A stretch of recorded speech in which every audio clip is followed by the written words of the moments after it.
Wouldn't it be great if you could ask your data anything at any time? Like, how are sales this quarter? How's the new marketing campaign performing? What does the overall health of the company look like? And actually get answers right away with charts and graphics and actionable information. You can with Domo's AI and data products platform. Domo lets you channel AI and data quickly, securely, and innovatively to deliver measurable insights wherever and whenever you need them. Anyone on your team can use Domo to easily prepare, analyze, visualize, automate, and distribute data, all amplified by AI. Domo goes beyond productivity. It's designed to transform your processes, helping you make smarter and faster decisions and drive real growth. All powered by Domo's trust, flexibility, and years of expertise in data and AI innovation. The world's best companies rely on Domo to make smarter decisions. See how Domo can help transform yours. Learn more at ai.domo.com. That's ai.domo.com. The Agile Brand.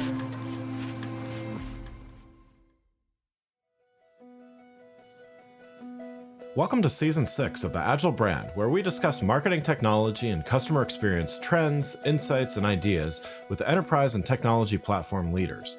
We focus on the people, processes, data, and platforms that make brands successful, scalable, customer-focused, and sustainable. This is what makes an Agile brand. I'm your host, Greg Kihlstrom, advising Fortune 1000 brands on MarTech, marketing operations, and CX, best-selling author and speaker. The Agile Brand Podcast is brought to you by TechSystems, an industry leader in full-stack technology services, talent services, and real-world application. For more information, go to teksystems.com. Before we get started, I wanted to let you know that my latest book, Priority is Action: 7 Principles for Better Strategies, Decisions, and Outcomes, is now available. In it, I give ideas and insights for leaders and teams that need to make meaningful progress on their priorities. After all, our priorities are what we do, not what we say we'd like to do. You can find Priority is Action on Amazon or learn more on my website, gregkihlstrom.com. Now let's get on to the show. Welcome to our first March Madness episode. And in the spirit of this, today we're going to talk about the customer journey and experience in an industry that has one of the highest velocity of transactions, yet with very little differentiation between brands. The iGaming industry, which includes sports betting and online casinos, is often looked at as a commodity product or service with little differentiation between brands. Incentives like bonuses of free money for gambling wear out. As we know and talk about a lot on this show, for brands to create a difference, they need to create a better user experience, deep personalization, and relevancy. Yet, with the high stakes and high volume of customer interactions, traditional retailers, financial service providers, and others can learn from the marketing in the iGaming industry. To help me discuss this topic, I'd like to welcome Pini Yakuel, CEO and founder of Optimove, a platform ranked #1 by Gartner for multi-channel marketing journey orchestration. Pini, welcome to the show. Hey, Greg, thanks for having me. Yeah, looking forward to talking about this topic with you. Why don't we get started with you giving a little background on yourself? I know you're a returning champion here on the show here, but for those maybe a little less familiar with Optimove, give a little background on yourself and as well as what the platform does. For sure, happy to do that. So my name is Pini Yakuel. I'm the founder and CEO of Optimove. I live, thrive, and survive in Tel Aviv, Israel. Spent a few years in New York City. And basically, I started Optimove and run it till today. We are the first customer-led marketing platform. It means that we help brands to focus on their existing customers and foster better relationships, personalize customer experiences to ultimately maximize customer lifetime value. We do that with a mix of a lot of data pipelines and data capabilities and data science, together with the art of marketing. So all of the good things you do in the channels, the email, the push, the SMS, the web, all of those things together. So it's this one very powerful platform. Close to 500 people in the company now, backed by Summit Partners in Boston. That's us. Nice. That's great. That's great. Well, yeah, and congrats on all your success. And we'll talk a little bit about the Gartner recognition as well, which, huge recognition there as well. But I wanted to start with talking about the iGaming industry, and we're going to talk about the industry itself, but also I think there's a lot here for others in other industries to learn and pay attention to, just because of some of what makes that industry so unique. So why don't we start there? And what do you think makes iGaming unique as an industry as opposed to some other industries like retail, financial, healthcare, stuff like that? Yeah, for sure. So I think obviously, the gaming industry is an industry in which essentially there's quite a few characteristics that I think make it into something we like to call CRM marketing heaven, right? So there's a few things, right? The first thing is essentially the product itself. In many aspects, you can claim that it's commoditized. So if you need to bet on the Chiefs versus the 49ers on the Super Bowl, you can probably achieve that in FanDuel, DraftKings, BetMGM, Caesars, you name it, right? Yeah. Yeah. The essence of the product is roughly commoditized. Of course, each one of them would claim that they have a very nice product and the way you do parlays and this one is much better than that one. That may be true, but the essence of the product is very much commoditized. And if you look at if you want to, in fashion as an example, if you want to get something for a specific brand, right? Let's be extreme for a second. If you want to get a Gucci bag, you're only going to get it from Gucci, right? Right. Uh, so what that creates, it creates this idea of if I'm a gaming brand, part of my ability to actually differentiate and separate myself from others is by using smart, sophisticated, personalized marketing. So Yeah. that's I think one of the aspects that make the industry interesting. The second one is the velocity, right? The velocity of interaction. Consumers, players interact, especially kind of like during NFL season. Obviously, during being time NBA season, playoffs in March, you got March Madness. I'm just talking about the U.S. Obviously, this is a global phenomena. Every country with their own sporting events, and Yeah. of course, if you expand that across to even different types of casino games or poker or things like that. So it's a very high frequency, high velocity type of an industry. So there's a lot of things to say and to talk to the players about, right? You can, there's always something to say, right? Yeah. Players bet on this game or that game. The games come with content, right? So you can, in your marketing, you can use, whether it's gossip about, especially sports betting, right? You can use a ton of content. In poker, you can teach players how to play. So there's so many things to say, so many different types of what we like to call conversation starters that would ultimately become a very creative campaign or a very Yeah. creative journey. So that's the second part. And the third part is, this idea of bonusing and promotions in gaming. You can do a lot with bonusing and promotions, more so than you can do in retail, as an example, where it's an actual physical product. So in Yeah. gaming, in many cases, when you give players more bonuses, so you can see, I think on the Super Bowl, right? You need to deposit $5 and you get 200 matchup, something Right. ludicrous like that. So that's too much, right? They call it in the gaming industry, they call it generosity. That's too much generosity, and obviously it's because the market is like it's still in land grabbing type of a phase in the U.S. So people offer crazy money, but even without that, if you offer a bit less, probably a big portion of that money is going to come back to the operator, so they can play with the bonuses and generosity concepts much more than in other industries. Ultimately, those three things together create a very potent, a very lively, and a very very sophisticated CRM marketing landscape, which we play at and do a lot in. Yeah, yeah. And so so we're recording this right after the Super Bowl.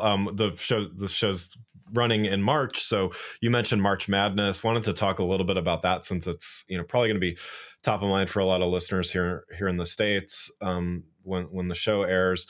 So March Madness is a time where there's definitely a spike in online betting. What can these iGaming companies do to optimize this opportunity when they know the spike is coming? Yeah, I think it's similar to preparation to any type of a big event. Just like in retail that they do towards it's a bit different, right? Black Friday and Cyber Monday, or the holiday season. Yeah. But ultimately, the art itself, remains the same. You get to understand your customers. We always say start with the customer. So do like a very deep analysis and research on your customers, discover those different personas, those different archetypes, and then you have ways to delight them, right? So if you work like this, March Madness is just another time in which you maybe tweak and change your marketing a little bit. Obviously, you need to find the people who would actually respond to that. They like they like basketball, then they like college basketball, that they like the kind of like a knockout, feel into those into the specific NCAA tournament. So Yeah. you can find those players who would appreciate it the most. We look at things like favorite teams and who we have different recommendation models that would recommend kind of like the games that you're probably interested in, and then like even within the game, like through the game, we typically do a lot to basically entice players to do things. It's called in-play betting, right? So Mm. today we have this cool capability of we can get statistics from the game. So let's say I'm going to use an NBA example, right? But let's say Steph Curry just scores. I think he just scored 11 3-pointers about a week ago. Yeah. Yeah. And let's say he scores, 5 3-pointers in the first quarter. So the second he scores the fifth, you can send players who are fans of Golden State or have a specific stake in that game of, let's say, Golden State versus the Bucks. In real time, after he scores the fifth 3-pointer, you can send a push message to all the players that are interested in that, saying, "Hey, Steph Curry just scored his fifth pointer in this game. When he does that, there's 80% chance the Warriors are going to win. Make your bet." Yeah. Think Yeah. about that as a marketing campaign. How cool is that? It's real time. It's based on real time content. You may be watching the game and you're like, I just saw that fifth 3-pointer and I'm getting a message about it. Yeah.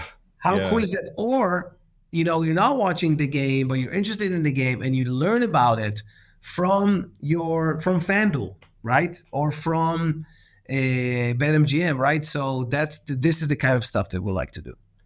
Yeah, and I think that's one of the things that makes this industry so interesting. And those that work in other industries, it may not be quite as fast paced necessarily as the middle of a basketball game, let's say. But I think there's what lessons would you want marketers and others in other industries to kind of take away from some of the stuff that you're doing in the sports area? I think mostly just embrace sophistication because it can make you a lot of money. I think from my experience at least, with a lot of even like really big brands in the US, the way they're wired is to basically push out a campaign, right? So, Yeah. so they have this, they have this campaign they've been doing, that they've done it for a while. It drives nice results for them, or they have this journey. They have their cart abandonment journey. They have the win back journey. They have the welcome series. They got a few journeys and a few campaigns that they push out, but still the mindset is mindset of I need to hit this revenue target, and I need to basically push this amount of emails out, this amount of push messages to drive my revenue goal. Yeah. And at the end of the day, what it does, the marketing is not that creative. So you're not delighting customers to the fullest potential that you could, because you're not taking the time to study who they are, to and then to match their characteristics with messages, right? With engaging, deep, thoughtful messages. Yeah. It Yeah. happens less outside of gaming. We still have amazing customers outside of gaming. The likes of Staples and Sephora. They use us, and Staples are doing some really cool things, and Sephora will be, because we just got started. But Yeah. I think this is the main thing. Just like don't challenge the current status quo. Do things more creatively. be more sophisticated, be deeper in the data. Your campaigns need to be something cool, something exciting, something you can tell somebody about and they're going to be impressed. Just like the one Yeah. I told about Steph Curry, right? Yeah. Things like, Yeah. that's the bar. And if you do that, there's a big reward. There's a lot of money on the table, but everybody's doing the same cart abandonment, the same, welcome series, the same weekly newsletter, the same, life cycle campaigns, which are, it's boring. It's a little Yeah. bit boring. That's what I would say. Wouldn't it be great if you could ask your data anything at any time? Like, how are sales this quarter? How's the new marketing campaign performing? What does the overall health of the company look like?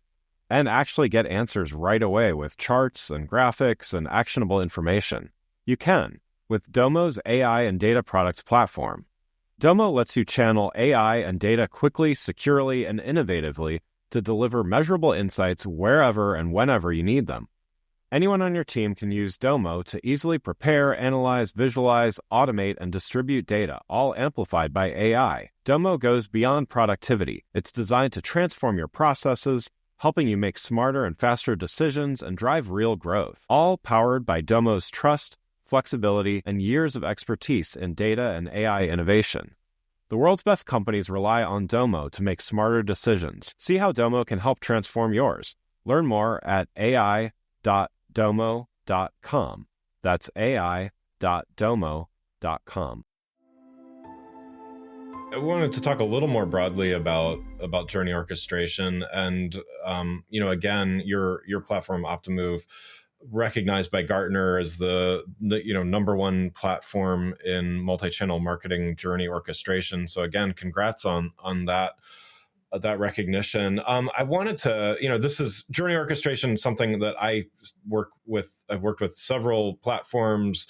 What I've seen is there's, even though it's one label, there's a lot of ways to kind of approach it. So I'd love to have you kind of define what's Optimove's approach to journey orchestration. Yeah, that's a really good question. So if you think about journey orchestration, I think, first of all, the term itself could be a bit confusing. When we talk about it, you can talk about it from a customer, a plain business case study where, I'm a customer of a bank, I started a branch, I speak to a rep, then I go online, I file a form, fill out a form, then I open my mobile app, and I have this kind of a customer journey, right? Yeah. So to be clear, we're not talking about that, okay?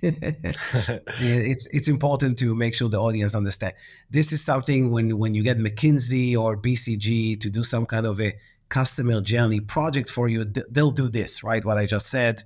And, they're going to analyze it and say, hey, we want to make sure that what the customer saw in the branch is going to resonate on the web and things like, fine, that's great. That's very important. We are talking about essentially a message journey, right? So it's basically, a customer is going to get a sequence of messages from the brand. The messages can come across different channels like email, mobile, advertising platforms like Facebook or Google or TikTok or Snap, and SMS, WhatsApp is coming out now, things like that, right? So Yeah. Usually those message journeys are built in some form of a journey builder. So if you look at all of the tools out there, they have different names for the journey builder. I think Salesforce called it a journey builder, but there's many, many names. And typically it's a rule-based flowchart type of an interface that allows you to, to basically put customers in this flow. For example, you make a purchase and then you get an email, you wait for 2 days. If you open the email, you're going to get another message. If you did not, you're going to get an SMS. So there's a marketer that will ultimately architect or blueprint that type of a rule-based journey to basically fit the customer into something that the marketer has planned. Yeah. So 15 years ago, that's really cool. Or Right. 10 years ago, that's really cool. That's when it got started. At the time, you didn't have a lot of data points. You knew a lot less about your customers. there wasn't that many channels to talk to the customers with too. So that type of rule-based message journey was pretty cool, right? It worked pretty well, Yeah. and marketers could go into a meeting room. They would show it to their execs, like, here's what we're doing with our new customers. Like, this is the messages they're getting, and everybody was impressed, and that's great. The Yeah. problem is that life is a bit more complex than that, and to match or meet customers where they're at, you need to have something more sophisticated to match the complexity. As an example, while you, Mr. Marketer, put me, Pini, the customer, on this specific journey, something else happened to me. For example, Yeah. I had a really bad experience with a brand, and I called your call center 7 times, and I had one call that lasted 40 minutes. But you were still telling me, hey, how was Right. how was your first purchase? Did you like it? We know that this one will make you happy. And hey, I just spent 40 minutes being really mad at something, and you're telling me something which is completely the opposite. So why is that happening? Because the marketer in a rule-based environment, the marketer always needs to think about more splits and more things that could happen to this specific customer. And that's just not realistic, right? The marketer is not able to think about every possible scenario and kind of like play them off one another. It's pretty difficult. So Yeah. we think about this problem in a I'll pause here and ask if this makes sense to you, Greg. Yeah, definitely. I mean, so what I'm hearing, and this is certainly what I've experienced in my own consulting work, is there's a difference between, let's call it, marketing driven journey orchestration and customer driven journey orchestration, right? And I think you're the marketer that either thinks they know what all the steps are going to be, or hopes that they know. They're hoping for the best. They're hoping that there aren't any edge cases or anything like that. That's was really the first iteration of all of it. It's really just kind of a build out of marketing automation, maybe on a single channel, right? But I think what you're talking about is kind of that next step, which is a little more customer driven. Is that right? Yeah, 100%. So Yeah. to make it more customer driven, we're basically we need to kind of like to allow each customer to plot their own path, right? Yeah. Yeah. So the way we think about this problem, we're saying, okay, great. And Optimove also contains in our platform, we do have a journey builder as well. We call it the stream builder, so Yeah. that's how we call it. But so we do allow marketers to use that technique. But what we're saying while they're doing that, we're taking kind of like let's call it a little bit like an air traffic control type of a view to the whole problem. And we're saying, imagine your campaign layout or your marketing program with all the campaigns and all the interactions, all the messages you intend to run in a current week. Think about that like an airport. And, you got multiple flights coming in and out. You got specific lanes that you need to fill, and you need air traffic control to basically sync and manage and orchestrate all of that thing, right? So it's kind of like in sports, maybe like the quarterbacks, right? So Yeah. like the Mahomes of your marketing. And with that, the way we think about it is we're saying, okay, the marketer is gonna pitch and build many interactions, many campaigns, and those will so there's going to be a message from the welcome journey. There's going to be a message about a new product coming in. There's going to be a message about maybe Mr. Customer, we're about to lose you, so kind of like a churn prevention type of a message. There's going to be a message about your birthday. There's multiple message all the time, and those messages are basically each one of them has a list of eligibility. So you got customers who are actually eligible to receive this message, but the individual client can be eligible to a few different things on a given day. Yeah. And the way we solve the problem, now we're going to use AI, and so this is our air traffic control. We're going to say out of the 5 messages that Pini is eligible for today, which subset is he going to see? Am I going to choose just one of the 5 to? So in the example we gave before, Pini should get the message from the call center, right? Saying, hey, we understand something happened. We apologize. The manager is going to call you tomorrow to learn more. So that's what we want to say. We don't want to say, hey, here's a new thing you should buy after you're super pissed, right? Right. So So in the AI would pick up on that and would choose the best message for every customer every time. So from rule-based marketing, you're moving into what we call AI mapped journeys. And that's essentially how we think about it. When you do it like that, and you take a global view of all the campaigns that actually want to run, and you basically let the campaigns fight for the customer, right? So each campaign or all the campaigns together, they're basically competing and the AI would look at the historical data and say what works better for who, and Yeah. would choose the best thing for every customer every time. Yeah, yeah, and certainly, I think that's the best possible approach because again, it's customer centered. It's not someone just making a. Obviously, some assumptions always have to be made at certain steps in the process, but it's really kind of it's letting the customer guide that. What does that look like from from your customers' standpoint? Are they? I would imagine that's a bit of a change to you've got these siloed channel teams and this campaign centric kind of way of thinking. What's maybe one or two of the biggest learnings that customers have as they kind of onboard into this new approach? I think one of the first of all, they're able to be more free and focus on being creative Yeah. versus focus on thinking of system limitations and